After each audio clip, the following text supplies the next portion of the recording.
नमस्कार दोस्तों, खबरों के बीच एक नई खबर के साथ मैं हूं डॉक्टर एस.के. पांडे।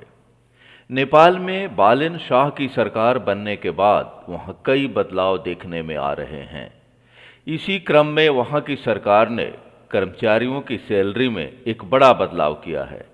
अब नेपाल में सरकारी कर्मचारियों को महीने में 2 बार सैलरी मिला करेगी। इस वीडियो में हम जानेंगे कि वहाँ 2 बार में मिलने वाली सैलरी किस किस तारीख को मिलेगी। इसके साथ ही ये भी जानेंगे कि बालन शाह सरकार ने ऐसा फैसला क्यों लिया और इस फैसले का असर देश की अर्थव्यवस्था पर क्या पड़ेगा। यदि ये वीडियो आपको अच्छी लगे तो इसे लाइक, शेयर और सब्सक्राइब जरूर करें। साथ ही कमेंट बॉक्स में अपनी राय लिखना न भूलें।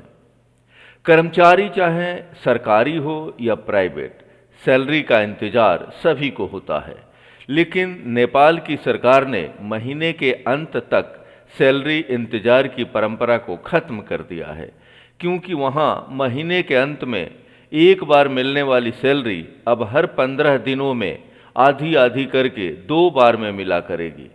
सरकार के इस फैसले से महीने में एक बार सैलरी मिलने की पुरानी परंपरा समाप्त हो जाएगी। 17 अप्रैल को वित्त मंत्री स्तर पर लिए गए फैसले के अनुसार सरकारी कर्मचारियों को अब प्रत्येक 15 दिन पर यानी महीने में 2 बार सैलरी दी जाएगी। यानी आधी सैलरी 15 तारीख को और बची हुई आधी सैलरी महीने की आखिरी तारीख को मिलेगी। इस फैसले को लागू करने के लिए संबंधित सरकारी दफ्तरों के नाम पर एक सर्कुलर भी जारी कर दिया गया है। 2 बार सैलरी वाला सिस्टम क्यों? अब हम जानते हैं कि नेपाल में महीने में 2 बार सैलरी वाला सिस्टम क्यों लागू किया गया। क्योंकि सरकारी कर्मचारियों को आम तौर पर महीने में एक बार ही सैलरी मिलती है। दुनिया भर में तमाम ऐसे देश हैं जहां महीने में एक बार ही सैलरी मिलती है। नेपाल सरकार का मानना है कि इस फैसले से देश की अर्थव्यवस्था में गति आएगी।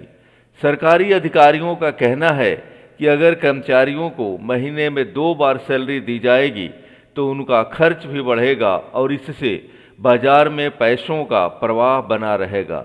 एजेंसी की खबरों में अधिकारियों के हवाले से बताया गया है कि तकनीकी तौर पर इस व्यवस्था को लागू करने में कोई दिक्कत नहीं है।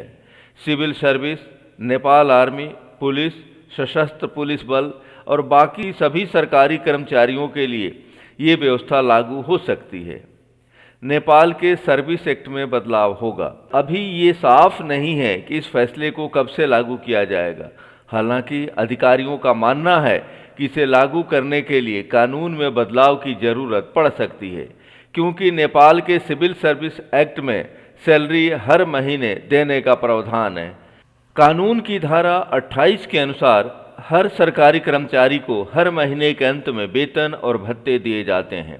नेपाल में फिलहाल संसद सत्र नहीं चल रहा है, इसलिए माना जा रहा है कि सरकार अध्यादेश लाकर इस फैसले को तुरंत लागू कर सकती है।